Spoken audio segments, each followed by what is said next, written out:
अच्छा, title page हो गया आपका। इसके बाद आएगी आपकी एक्नॉलेजमेंट्स। मैंने आपको कहा था एक्नॉलेजमेंट आपने इसमें से स्किप कर देनी है। क्यों स्किप कर देनी है? क्योंकि जो आप एकेडमिक रिपोर्ट लिखते हो या फिर जो आप एज असाइनमेंट रिपोर्ट लिखते हो उसमें एक्नॉलेजमेंट की नीड नहीं होती, क्योंकि एक्नॉलेजमेंट बेसिकली होती है कि जिन लोगों की कोलैबोरेशंस पे आपने काम किया और आप उनका इसमें ना थैंक्स करते हो। ठीक है, आप कहते हो कि मैं इसका शुक्रिया अदा करता हूँ, इसने मेरे साथ कोलैबोरेट कर किया, इसने मेरी ये वाली इन्फॉर्मेशन मुझे दी। इसमें आपके पेरेंट्स भी आ सकते हैं। सबसे पहले आप उनका मतलब ये होते हैं, आपने पहला पेज पढ़ा होगा किसी भी बुक पे ना, उस एक्नॉलेजमेंट दी होती है, वो जो ऑथर होता है वो अपने पेरेंट्स का पहले शुक्रिया अदा करता है, देन पहले अल्लाह पाक का करता है, देन अपने पेरेंट्स का करता है, देन अपने इंस्ट्रक्टर का करता है, सुपरवाइजर का करता है। ऐसे होता है ना एक्नॉलेजमेंट में, कि जिनकी बदौलत वो इस रिपोर्ट को लिखने तक पहुंचा। ठीक है। अच्छा, you should acknowledge any help you have received in collecting the information. आप यहाँ पे उन बंदों का शुक्रिया अदा करते हो जिन्होंने आपके इन्फॉर्मेशन कलेक्ट करने में आपकी हेल्प की। वो आपका लाइब्रेरियन भी हो सकता है, वो आपका टेक्नीशियन भी हो सकता है, आपका कंप्यूटर सेंटर स्टाफ भी हो सकता है, आपका कोई फ्रेंड भी हो सकता है। ठीक है, इसलिए मैंने आपको कहा था कि ये जो होती है ना, ये आपको जब फाइनल ईयर रिपोर्ट दी जाएगी उसके उसमें एक्नॉलेजमेंट आपके काम की होगी, लेकिन अभी जो आपने असाइनमेंट सबमिट करनी है उसमें एक्नॉलेजमेंट आपके काम की नहीं है, लेकिन ये रिपोर्ट के स्ट्रक्चर में होती है और मैंने इसका मकसद भी आपको बता दिया कि क्या होता है। ठीक है, क्लियर हुआ? मैम मेरा एक क्वेश्चन था। जी जी। मैम जो हमें फोर्थ ईयर तक पढ़ाई गई है, यानी फोर्थ ईयर में जो हमें पढ़ाया गया है रिपोर्ट राइटिंग का स्ट्रक्चर, उसमें ये था कि आपने सबसे पहले डेट लिखनी है, फिर जी टू फ्रॉम टॉपिक, उसके बाद द रिपोर्ट, उसके बाद सजेशन, उसके बाद कंक्लूजन। ठीक है, वो आप मुझे सेंड कीजिएगा। ठीक है, टेम्पलेट अगर आपके पास है। मैम मैंने एक रिपोर्ट बनाई थी, अब पता नहीं वो सही है या नहीं, मैं लेकिन फिर मैं पता है आपको क्या, फिर भी फिर सेंड कर दूंगा बुक चले से। ठीक है, आप मुझे सेंड कर दीजिएगा, मैं ना असल में देख लूंगी, क्योंकि हर रिपोर्ट लिखने का स्ट्रक्चर डिफरेंट होता है। आपको आप डिफरेंट डिपार्टमेंट्स में जाते हो ना, आप डिफरेंट क्लासेस में इवन के जाते हो, आपको रिपोर्ट का स्ट्रक्चर डिफरेंट मिलेगा। लेकिन उसमें मेन चीजें क्या होंगी, जो हमने लास्ट लेक्चर में जो इसका जनरल स्ट्रक्चर पढ़ा था, क्या क्या पढ़ा था उसपे? उसमें मैंने पढ़ा था उसका टाइटल उसपे क्या पढ़ा था, उसका समरी होगी, executive summary, main body, conclusion and last thing recommendations. यही चीजें हमने पढ़ी थी ना। हर रिपोर्ट में ये यस। चीजें तो लाजमी होती हैं। बाद में उनमें जो एडिशंस वगैरह करते हैं वो डिफरेंट इंस्ट्रक्टर अपने तौर पे कर सकते हैं। ठीक है, हर कोई डिफरेंट गाइडलाइन देगा। हमने कल भी पढ़ा था, लास्ट लेक्चर में भी। अब आगे इसके कंटेंट्स, आपने अपनी बुक्स के पेजेस पे देखा होगा कि उसमें आपको कंटेंट शो हो रहा होता है, ना? उसमें कभी आपने इस तरह का कंटेंट देखा है, ये वाला जो मुझे शो करवाया गया?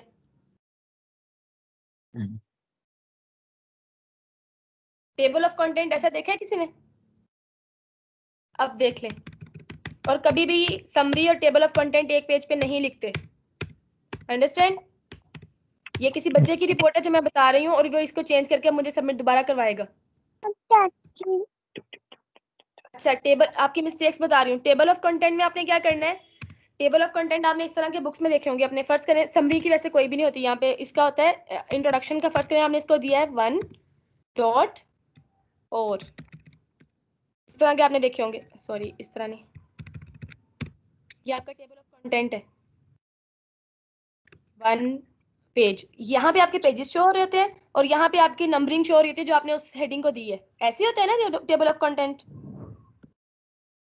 Yes ma'am. ठीक है, आपने इस तरह का रुकें, 2, ये 2 पेजेस पे है। और यहाँ पे एक और चीज, मैम ये ये आपका होता है, टेबल ऑफ कंटेंट देना जरूरी है? नहीं, ये भी डिपेंड करता है। अगर आपकी कोई जैसे ये वाला वो स्ट्रक्चर है जो आप फाइनल ईयर में करोगे। ठीक है, जो आपको कहा जाएगा, आपने कोई प्रोजेक्ट लिखा है और अगर आपके उसमें 3 से 4 चैप्टर्स हैं उसमें इंक्लूड, या फिर डिफरेंट हेडिंग्स आ जाती है उसमें, जैसे जो 500 की होती है ना, 500 वर्ड्स की होती है रिपोर्ट, उसमें आपको टेबल ऑफ कंटेंट की नीड नहीं होती। Understand? Yes ma'am. Table of content की नीड हमें तब होती है जब हमारा बहुत ज़्यादा हमने उसमें हेडिंग्स दी हो। फिर हम टेबल ऑफ कंटेंट तो बेसिकली यही बता रहा होता है ना कि इंट्रोडक्शन किस पेज पे है, हम उस पेज पे इजीली जा सकते हैं। हमें जरूरत नहीं है पूरे पूरे चीज़ें बिखेरने की, पूरी पूरी बुक को सर्च करने की जरूरत नहीं है, हम जस्ट इस पे जा सकते हैं। ठीक है, ये आपका होता है टेबल ऑफ कंटेंट्स। और कभी भी आप जिस फॉर्म में मुझे यहाँ पे सबमिट करवाया गया, इस फॉर्म में जिस बच्चे का हुआ, मैं पहले बता रही हूँ, उसको मार्क्स कट होंगे। ठीक है, अच्छा, अब आ गया इसमें फर्स्ट करें आप टेबल ऑफ कंटेंट में, अगर फर्स्ट करें इंट्रोडक्शन में आपने कोई एक हेडिंग बनाई हुई है एडवांटेजेस, तो उसमें आप क्या करोगे, यहाँ से ये सिलेक्ट करोगे और यहाँ पे 1.1, ठीक है, और ये, ठीक है, मैम इस तरह होता मैम है। ये सारी चीजें लिखना लाजमी है? मैं बता रही हूँ टेबल ऑफ कंटेंट जो होता है ये स्ट्रक्चर पे डिपेंड करता है, और अगर आप वर्ड पे काम कर रहे हो टेबल ऑफ कंटेंट आपका ऑटोमेटिकली जनरेट हो जाता है अगर आपने नीचे सारी हेडिंग सही दी हुई है। जो आपकी नीचे हेडिंग होगी ना, अगर आपने इंट्रोडक्शन को यहाँ पे लिया हुआ है ना 1.1, ठीक, सॉरी 1 लिया हुआ है, इसके अंदर अगर कोई हेडिंग आ रही है उसको आपने लिया 1.1, टेबल ऑफ कंटेंट अपने आप इन चेंजेस करेगा। ठीक है, यस मैम। हम डेफिनेशन की बात करें, इसमें हम क्या करते हैं, वो कहते हैं इसमें आपने तमाम जितने भी आपके सेक्शंस होंगे उनको आपने अच्छे से लिस्ट कर देना है, पेज नंबर्स आपने सही तरीके से देने हैं, ताकि जब जो चेकर हो ना वो टेबल ऑफ कंटेंट से पता लगा ले कि आपका कहाँ पे कौन सा कंटेंट पड़ा हुआ है। ठीक है, आपने इसको टेबल की फॉर्म में शो करना है। अगर आपने कोई इसमें चार्ट डायग्राम या फिर टेबल यूज किया हुआ है, आपने उसको भी सेपरेट हेडिंग देनी है। जैसे आपने देखा होगा आपकी बुक्स पे डायग्राम्स होती हैं डिफरेंट, उनमें लिखा होता है कि टेबल 1 चैप्टर नहीं, उसमें लिखा होता है कि 1.1, इसी तरह होता है ना। मैम इस तरह कुछ बनी हुई होती है। ठीक है, तो आपने उनकी भी सही तरीके से हेडिंग देनी है। अगर आप उसको अपनी हेडिंग्स का ख्याल रखोगे, अगर आप उनके सेक्शंस का ख्याल रखोगे, then table of content automatically generate होगा। Okay, yes ma'am. अच्छा जी, 17 स्टूडेंट्स है आपकी क्लास में भी। अच्छा, अब नेक्स्ट देखें कि इसमें और चीज क्या आ जाती है, टेबल ऑफ कंटेंट समझ आ गई। इस तरह का मुझे सबमिट नहीं करवाना, ठीक है। इस तरह बना के अगर टेबल ऑफ कंटेंट किसी ने रखा, ये भी ऑप्शनल है। ठीक है, आपकी हेडिंग अगर आपकी है ही 2-4 हेडिंग, जरूरत नहीं है इसको बनाने की। लेकिन अगर आपने डिफरेंट हेडिंग्स फर्स्ट कर आपकी 15 टू एक्सीड कर गई हैं, देन आप टेबल ऑफ कंटेंट यूज कर सकते हो, क्योंकि हर यस मैम। डिपार्टमेंट का स्ट्रक्चर डिफरेंट होता है। अच्छा जी, अब आ यस। जाती है इसमें समरी की बात। समरी में मैंने आपको उस दिन क्या बताया था कि समरी आपकी कितनी लाइंस की होनी चाहिए, 5 लाइंस से एक्सीड करनी चाहिए, और मिनिमम मैक्सिमम इसका हाफ पेज होना चाहिए, ऐसे ही था ना। यस ये मैम। देखें, एक लाइन की समरी कभी किसी ने पढ़ी है? कभी आपने देखा नहीं। होगा आप आपने देखा होगा आपका 3 पेजेस का आपका होता है, 3 पेजेस का आपकी सेकंड ईयर का चैप्टर होता है बुक का, 9 10 फर्स्ट ईयर सेकंड ईयर सब गुजर के आए हैं, ऐसे ही है ना। 3 पेजेस का आपका चैप्टर होता है और उसकी समरी जो होती है वो 1 पेज की होती है या हाफ पेज की होती है। Yes ma'am. तो आपने इसको इस चीज को आपने सामने रखे हुए समरी लिखनी है। अब समरी में क्या होता है, रुके, ये समरी देखें, इसमें आपने क्या क्या चीजें बतानी है। इसमें आपने पहले मेन टास्क बताना है, ये सब कुछ आपके मैनेज दूसरों के डेटा पे होते थे। अच्छा, समरी पे हम आ जाते हैं। समरी ना, समरी में आपने क्या करना है, इसमें आपने पहले मेन आपने सर्च फर्स्ट करना, डेटा कर लिया अपना, ठीक है, online classes affect student performance, आपने बहुत सारे डेटा इसका सर्च कर लिया। अब आपने उसमें मेन टास्क देखने हैं, वो लिखने हैं। फिर आपने उनके मेथड देखने हैं कि किन किन मेथड से किन किन मेथड्स के थ्रू वो उसको अफेक्ट किया है, ठीक है। उसके बाद आपने कंक्लूजन तक रीच करना है। अब मैंने इसको और क्लियर करके आपके सामने लेके आई हूँ। ये 3 पॉइंट्स आपने यस अपने मैम। आंखों के सामने रखने हैं, फिर आपने रिपोर्ट लिखनी है, ठीक है। और समरी में आप कंक्लूजन को भी टच करते हो, यहाँ पे आपने टच किया हुआ कंक्लूजन को, नहीं किया, ठीक है। इसमें जस्ट इस तरह लग रहा है कि इस तरह ना एक एडवांटेज और डिसएडवांटेज बताया हुआ है बस। और मैंने आपको सही। रिपोर्ट की डेफिनेशन क्या बताई थी कि रिपोर्ट होती क्या है, जिसमें आप रियल सिचुएशन को बताते हो कि क्या हुआ है, ऐसे ही है ना। तो यहाँ पे कहीं पे रियल जी सिचुएशन मैम। लग रही है मुझे, यहाँ पे रियल सिचुएशन मुझे लग रही है कहीं पे, नहीं। ये तो मतलब एक किसी का डेटा कॉपी कर लिया है, इंटरनेट से डेटा उठा लिया, नहीं। देखो, एक साल आपके सामने पूरा साल गुजर गया, इसमें कोविड-19 के कितने केसेस सामने आए, लॉकडाउन दो हुआ, हर चीज आपके सामने हुई, हर चीज आपके सामने हुई है ना। आप ये तो नहीं कह यस सकते हमने मैम। अपने जी बड़ों मैम। से सुना है, आप ये नहीं ना इसमें कह सकते हमने अपने बड़ों से सुना है। नहीं। आपने ये चीजें खुद देखी हैं, तो आप क्या उनको अपनी वर्डिंग में नहीं लिख सकते? जिस तरह की भी आपकी इंग्लिश है आप लिखो, अपनी वर्डिंग लिखो, ठीक है। मैंने आपको कहा था अपने रेफरेंस के लिए आप हेल्प आउट गूगल स्कॉलर से ले सकते हो, ये तो नहीं कहा था उनका डेटा ही कॉपी करके मेरे सामने रख दो। अच्छा जी, ये ओके आ मैम। जाती है आपकी समरी की बात। उसके बाद आता है आपका इंट्रोडक्शन। पहली चीज, यहाँ पे एक साथ साथ ये भी चीज बता देती हूँ, देखो इसको आपने फर्स्ट को एक पैराग्राफ लिख लिया है, आपने इसको सिलेक्ट करना है, नजर आ रहा है सबको सिलेक्ट किया हुआ डेटा, आपने इसको सिलेक्ट करना है और यहाँ से पैराग्राफ सेटिंग में जाना है, इसकी लाइन स्पेसिंग 1.5 करके मुझे सबमिट करवानी है, ठीक है। कोई भी आपका प्रोफेशनल राइटअप होता है ना, वो हमेशा 1.5 लाइन की स्पेसिंग में होता है, अंडरस्टैंड। अब देखिए मैंने इसको 1.5 किया, इसमें फर्क नजर आया आपको?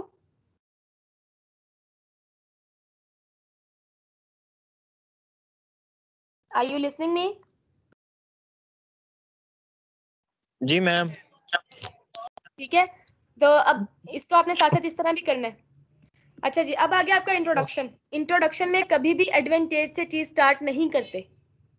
मेन पहली यस, आपकी उसमें तो गलती, ये देखें, मिस्टेक नजर आ गई आपको मैम अपनी? एक क्वेश्चन। जी यस मैम। मैम ये समरी पहले कैसे लिख सकते हैं हम लोग इंट्रोडक्शन से? क्यों? समरी होती है लास्ट में आपकी first- नहीं नहीं नहीं लास्ट में नहीं होती? नहीं, जो रिपोर्ट समरी आप लिखोगे बाद में, मतलब जो आपने लिख लिया है ना, जो आपने जी पूरा जी आपने डेटा सर्च कर लिया, आपने उसकी एक रिपोर्ट जनरेट कर ली, उसकी समरी आप जी। बाद में लिखोगे, लेकिन होती है वो फर्स्ट पेज पे शो। आपने फर्स्ट पेज पे करवानी है। क्यों भला फर्स्ट पेज पे शो करवाते हैं? मैंने आपको उस दिन भी इसका रीजन बताया था। ओवरऑल डाटा आप फर्स्ट पेज पे शो इसलिए करवाते हो ताकि अगर कोई बिजी पर्सन है, लाइक देखिए जो बड़े बड़े बिजनेसमैन होते हैं या फिर प्राइम मिनिस्टर तक जो रिपोर्ट जानी होती है, उसे मैं आपको शुगर की एग्जांपल दी थी ना, शुगर रिपोर्ट की। अब वो प्राइम मिनिस्टर के सामने दी थी, यस, क्या आप पूरे 300 पेजेस देखता? कभी भी नहीं। उसने समरी को ही समरी। देखना था। जो एक पेज की समरी थी ना, उसने बस उसी को रीड करना था। ठीक है, इसलिए हम लोग ये यस फर्स्ट पेज पे ही लिखते हैं, लिखते मैम, अपना एक सब कुछ किस्म का जी इससे हम समराइज कर सकते हैं कि भाई हाँ जी इसका ये सकते हैं। जी जी। और ना कोशिश करें कि ना, मैंने आपको कहा था समरी को हम एब्स्ट्रैक्ट भी कहते हैं, तो आप समरी को एब्स्ट्रैक्ट लिखा करें। ठीक है, समरी तो समझाने के, आपके वे में समझाने के लिए। ठीक है, आप इसको एब्स्ट्रैक्ट लिखेंगे और इसको आप लिखेंगे सेंटर में। ठीक है, यस मैम। अच्छा, और तीसरी चीज इसमें क्या आएगी आपकी मिस्टेक, आपने इसको उठाना है पूरे को, आपने इसको ना राइट अलाइन और लेफ्ट अलाइन नहीं करना, आपने इसको जस्टिफाई करना है इस तरह। ठीक है, जब आपके ना ठीक पेपर होगी। पब्लिश, जब आपके पेपर पब्लिश हो रहे होते हैं ना, ये चीजें देखी जाती हैं उसमें। तो अभी से अगर आपको इन छोटे छोटे पॉइंट्स का पता होगा, आप हर पेपर इस तरह लिखोगे, देन आपको इजीली पता चल जाएगा कि हमने ये काम करने हैं। ठीक है, मैम एक क्वेश्चन है। जी करें। मैम वो तो तकरीबन 300 पेजेस की होती हैं जो समरी, जिसमें हमने रिपोर्ट जिस पे हमने जाना समरी फर्स्ट पे लिखनी होती है। हमारी तो मैम 250 to 500 है, तो हम ये स्टार्ट में लिखेंगे या एंड पे लिखेंगे? नहीं नहीं, इसका ये फॉर्मेट ही ऐसा होता है। आपने इसको, ये एब्स्ट्रैक्ट होता है बेसिकली ना, ये आपने लिखना है स्टार्ट पे होता है। ये आपके जो स्ट्रक्चर होता है ना रिपोर्ट का, उसमें वो मेंशन करते हैं यस। आपने स्टार्ट पेज पे ही लिखनी है, फर्स्ट पेज पे। कहीं भी आपको लास्ट पेज पे नहीं मिलेगा आपका एब्स्ट्रैक्ट। और ये हमेशा अलग पेज पे लिखते होते हैं, देखिए इन्होंने फिर इकट्ठा किया हुआ है। ठीक है, ओके मैम। अच्छा, अब फर्स्ट करें आपने इंट्रोडक्शन स्टार्ट करना है। आप दोबारा से यहाँ पे ना अपना टाइटल नेम दे सकते हो। ठीक है, क्या था आपका title? Online classes effect run performance. अब मैंने आपको याद होगा, मैंने आपको ना 5 Ws पढ़ाए थे। क्या थे वो? व्हेन। हाँ, सारे बताए मुझे। मैम कोई एक व्हाट बच्चा हो सारे, गया। जी why what when where who. जी और एक हु। ठीक है। अब आपने ना, जब आप इंट्रोडक्शन लिखते हो ना, आपने 5 Ws और 1 H को अपने माइंड में रखना है। अंडरस्टैंड? किस तरह माइंड में रखना है? आपने अपने क्वेश्चंस को माइंड में रखे, उन क्वेश्चंस के आंसर आपने इंट्रोडक्शन में देने हैं, ना कि आपने स्टार्ट में एडवांटेजेस लिख देने हैं। ठीक है, यस मैम। वो मैं आपको बताती हूँ। वो आपने क्या करना है, उसमें ना आपने लिखना है सिंपल। अब देखें इंट्रोडक्शन में ना ये चीज होती है हमारे पास के, देखें आपका टाइटल देखें गौर से, क्या इसमें कहीं कोविड-19 का जिक्र है कहीं?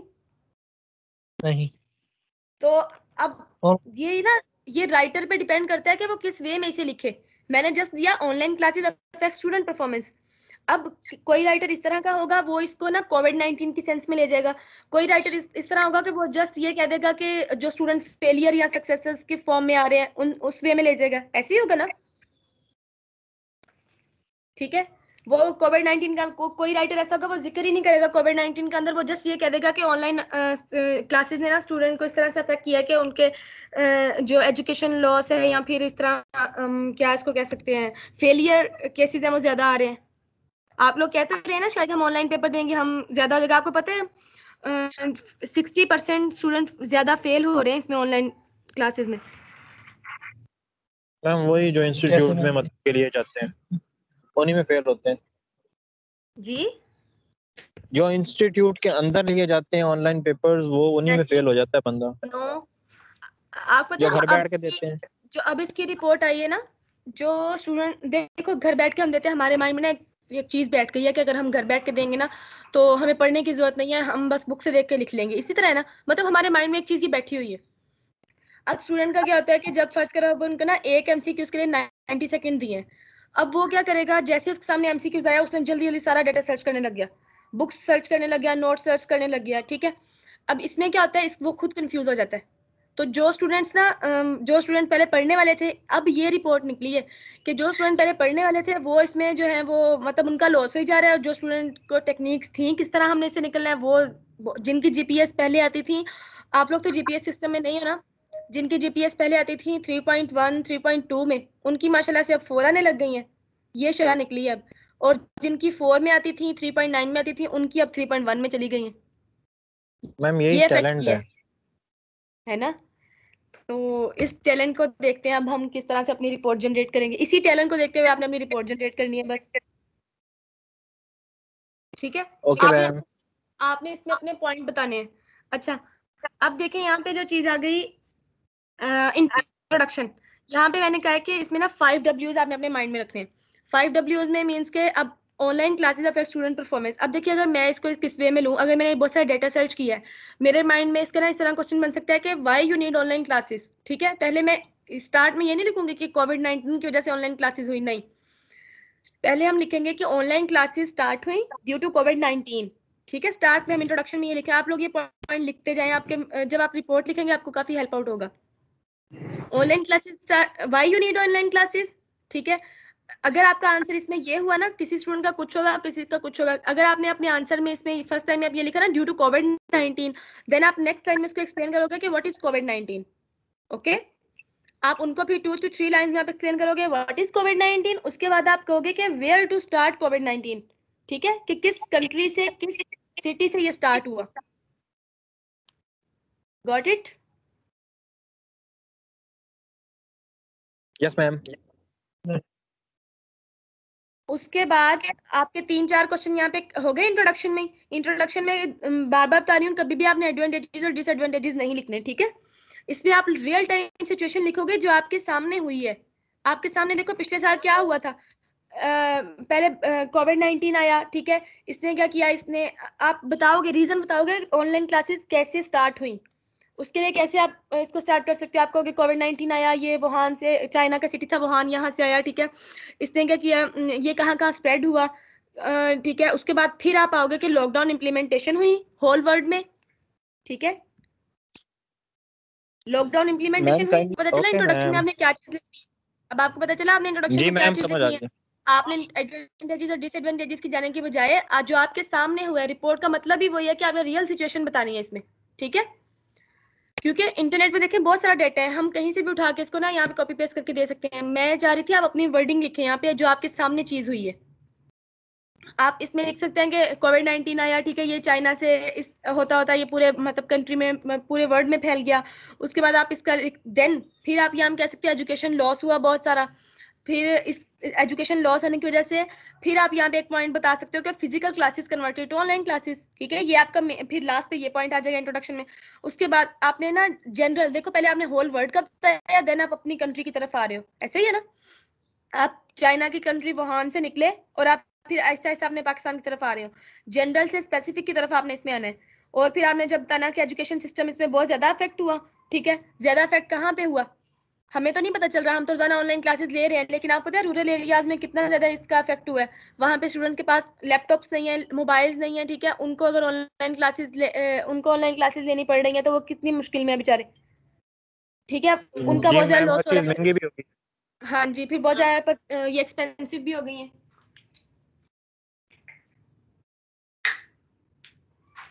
तो ये आपने इसमें भी चीज बतानी है कि रूरल एरियाज में इसका बहुत ज्यादा लॉस हुआ। ये इंट्रोडक्शन में आप सारी चीजें थोड़ी थोड़ी बताएं, ठीक है। इस तरह का इंट्रोडक्शन नहीं चाहिए, बल्कि आपकी अपनी वर्डिंग चाहिए जो आपके सामने सिनेरियोज हुए हैं। अच्छा जी, उसके बाद आ जाती है आपकी मेन बॉडी। अब मेन आपने ना न्यूज सुनते हैं आप लोग, उसमें आपने देखा होगा कि हेडलाइंस आती हैं, हर घंटे के बाद हेडलाइंस आती है, 5 to 10 मिनट्स की आती है ना। 5 to 10 मिनट्स की हेडलाइंस आती है उसमें। मैम जी मैम आती है। आप सब सुनते हैं, ठीक है। उसमें क्या होता है, वो ना मेन पॉइंट्स बता रहा होता है हेडलाइंस में। वो कह रहा था यहाँ पे इस एरिया में ये हो गया, इस एरिया में ये हो गया, इस एरिया में ये हो गया। उसके बाद वो ब्रेक लेते हैं 5 मिनट्स की, देन वो उसको ना उन्हीं हेडलाइंस को डिस्क्राइब करते हैं।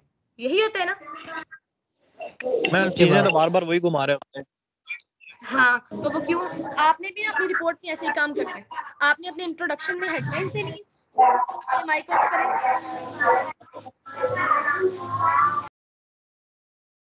अब ये इंपॉर्टेंट पॉइंट है, यहाँ से आप सुन ले। आपने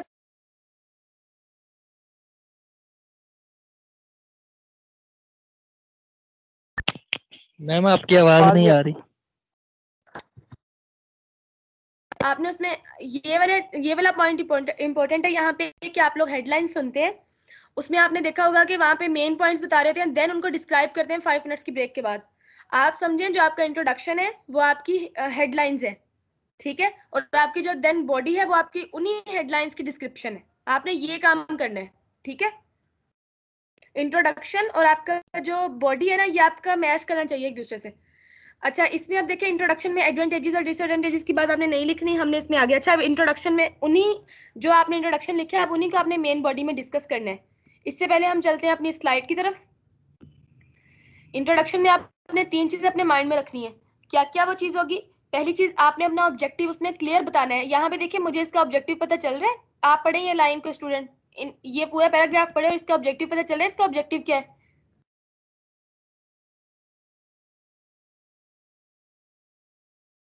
आपका जो फर्स्ट लाइन है ना, फर्स्ट 2 लाइन वो इस तरह की होनी चाहिए कि देखने वाले को उसी टाइम पता चल जाए कि इसका मेन ऑब्जेक्टिव क्या है, ठीक है।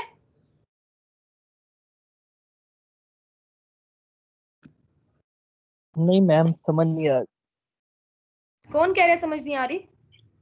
क्या पॉइंट समझ नहीं आया आपको? आपने कहा इसका ऑब्जेक्ट समझ आ रहा है, मैंने वही कहा। अच्छा, ठीक है।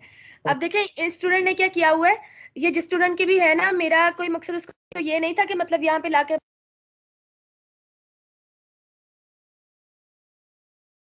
मैम आपकी आवाज नहीं आ रही। मुझे पता है आप लोग म्यूट कर रहे हैं मुझे।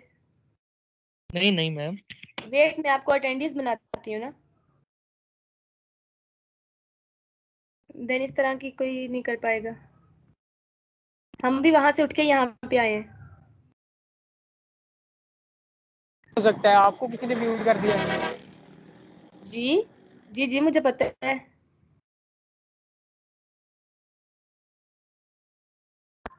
मैम अब फिर आवाज नहीं आ रही।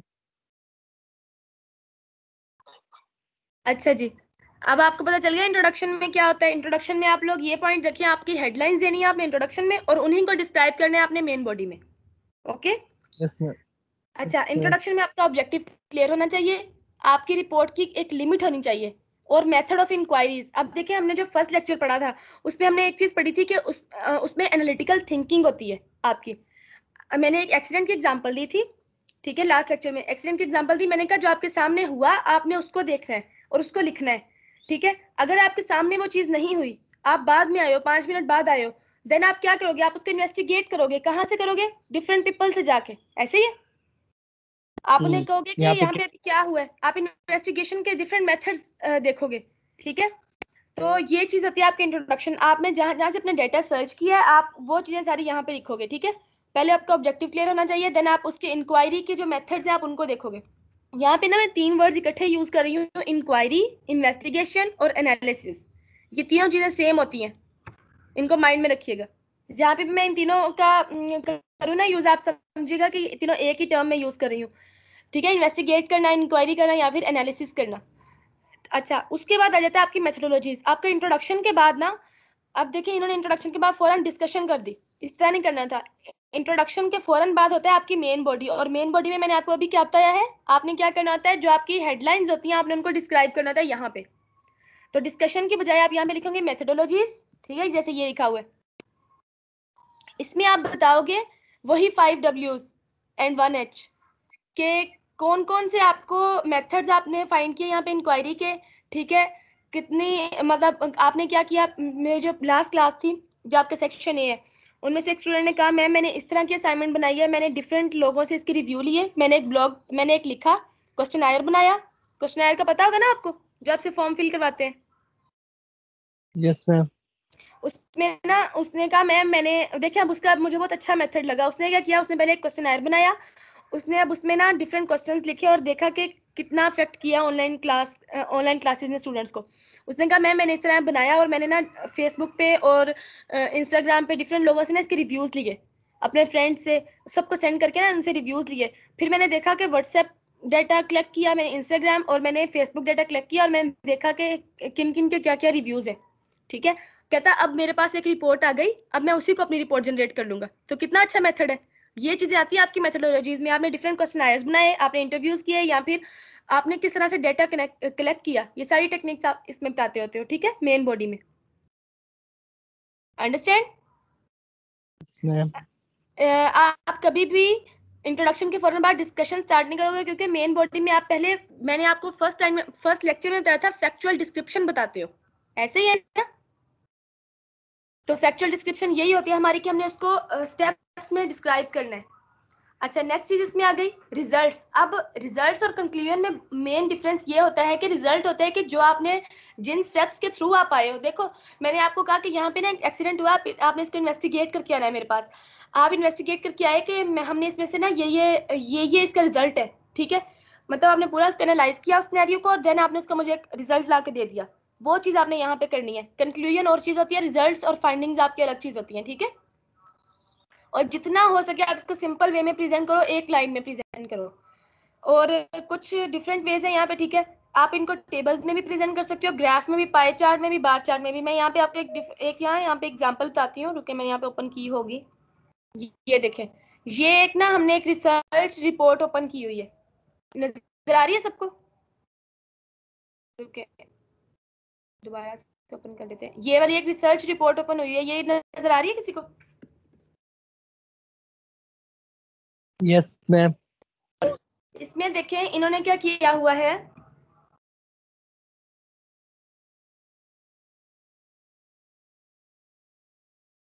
ये देखिए टेबल्स शो हो रहे हैं डिफरेंट। ठीक है, इसने अपना डाटा किसमें, टेबल्स में प्रेजेंट किया हुआ है। जो भी उसको कंक्लूजन नजर आई उसने उसी वक्त उसको टेबल में कर दिया, ताकि पढ़ने वाले को, रीडर को इजीली समझ आ जाए। इसका मैं आपको बाद में समझाऊंगी, वैसे सिर्फ अभी आपका टेबल ही समझाया है। ठीक है, तो इस वे में भी आप प्रेजेंट कर सकते हो अपने जो रिजल्ट्स आते हैं आपके। कोई भी आप स्टेप पे जा रहे हो, आप उसको डिफरेंट टेबल्स में, ग्राफ्स में, चार्ट्स में, डायग्राम्स के थ्रू आप उसको एक्सप्लेन कर सकते हो। अच्छा जी, अब हम नेक्स्ट चलते हैं, डिस्कशन। अब आता है आपका डिस्कशन का पॉइंट। आप स्टार्ट में आते ही डिस्कशन स्टार्ट नहीं करते, पहले उसको स्टेप्स में आप एक्सप्लेन करते हो। ओके, मैं वो मोबाइल की बैटरी डाउन हो गई है, मैं ऐसे सीआर के साथ लेक्चर करूंगा। ठीक है मैम? नेम बता दें अपना सीआर को।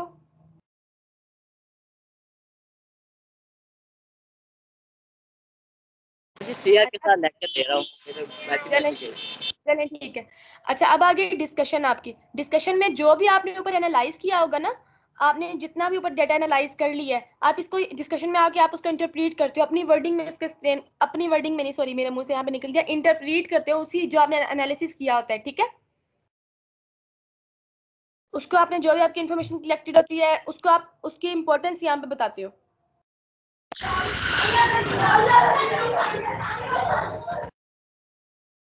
अच्छा, उसके बाद आ जाता है, अगर आपकी, आप डिस्कशन में ये भी कर सकते हो, अगर आपकी कोई प्रॉब्लम है आप उसको भी प्रेजेंट कर सकते हो। ठीक है, मैंने ना इसका मेन बॉडी में हम किस पॉइंट पे हैं, हम हैं डिस्कशन पे। नेक्स्ट स्लाइड पे जाने से पहले अब मैं आपको बताती हूँ आपने अपनी रिपोर्ट में क्या करना है। पहले हमने इंट्रोडक्शन पे गए तो मैंने उसकी आपको इंट्रोडक्शन का बताया, ऐसे था ना कि आपने इंट्रोडक्शन में ये चीजें ऐड करनी है। अब मेन बॉडी में आपने क्या करना है, उन्हीं हेडलाइंस को आपने यहाँ पे आके डिस्कस करना है। ठीक है, पहले आप उनको डिफरेंट वे में कर सकते हो, उनको मेथड्स के थ्रू कर सकते हो, जो आपकी फाइंडिंग्स हुई उनके थ्रू, डिस्कशन के थ्रू। ठीक है, अब आपने क्या करना है यहाँ पे ना, अपने जो आपकी ऑनलाइन क्लास में आपने यहाँ पे आके इंट्रोडक्शन देना है, जैसे आपने स्टार्ट में मैंने कहा इसमें देना है कि आपको ऑनलाइन क्लासेस की जरूरत क्यों पड़ी, इसको आपने यहाँ पे आके डिस्क्राइब करना है डिस्कशन में। ठीक है, आप एक ना फ्लो बनाते जाना अपने माइंड में और उसी को लिखते जाना, और इसमें कभी भी क्वेश्चंस यूज नहीं करते होते, व्हाई, व्हाट, हु, उनके आंसर्स लिखते होते हैं। ठीक है, अच्छा जी, अब नेक्स्ट चीज अगर हम देखें इसमें, तो आपने इसमें क्या करना है, देखें मैंने आपको कहा आपने रियल सिचुएशन लिखनी है, ऐसे ही है ना? तो रियल सिचुएशन में आप देखें आपके सामने सब कुछ हुआ है, कोविड-19 आपके सामने आया है, आपने उसको अपने वे में लिखना है। इसमें आपने कहना है कि कोविड-19 हुआ, ठीक है, ये स्प्रेड हुआ वहां से चला, ये आपने इंट्रोडक्शन में भी लिखना है और आपने बॉडी में भी इसको एक्सप्लेन करना है। वर्डिंग आपकी सेम होनी चाहिए लेकिन प्रेजेंटेशन का वे आपका डिफरेंट होना चाहिए, ठीक है। आपने कहना है यहाँ पे जी फिजिकल क्लासेस कन्वर्ट हुई थी ऑनलाइन क्लासेस में, फिर आपने अपना जो आपका एजुकेशन मिनिस्टर है, क्या नेम है इसका, शफकत महमूद, ठीक है, आपने इसका बताना है, इसके बारे में बताना है कि इसने क्या किया, इसे नोटिफिकेशन जारी कर दिया उसी वक्त के सारे स्कूल्स कॉलेजेस सब में लॉकडाउन हो गया और सबकी जो क्लासेस हैं वो ऑनलाइन हो जाए, ठीक है। स्कूल्स के लिए अलग नोटिफिकेशन कर दिए, कॉलेजेस के लिए अलग नोटिफिकेशन आ गए। फिर आपने बताना है कि गवर्नमेंट ने क्या क्या स्टेप्स लिए, ये आपका सारा डिस्कशन पॉइंट होगा अगर आप ऑनलाइन क्लासेस आपने अगर टॉपिक सेलेक्ट किया है, ठीक है। इसी तरह आपके बाकी टॉपिक्स होंगे। तो इसके बाद आपने यहाँ पे क्या करना है, आपने नोटिफिकेशन, इसके अलावा और क्या हुआ था हमारे पास आपके सामने, हाँ, ई लर्निंग सिस्टम आया था। जैसे ही लॉकडाउन हुआ ई लर्निंग सिस्टम आ गया, पीटीवी होम पे डिफरेंट क्लासेस के लेक्चर्स हो रहे थे ना। आपने न्यूज में सुना होगा Yes, वहाँ पे नर्सेस से लेकर, न्यूज से सुना होगा वहाँ पे नर्सेस से लेकर इंटरमीडिएट तक वो ई लर्निंग ई स्कूल उन्होंने चलाया था, अभी भी शायद चल रहा है वो, ठीक है। yes, ma'am. चले 2 मिनट का ब्रेक ले लेते हैं, अजान हो रही है, ठीक है। मैं तब तक चार्जिंग पे लगा लूँ। Yes. Okay, ma'am.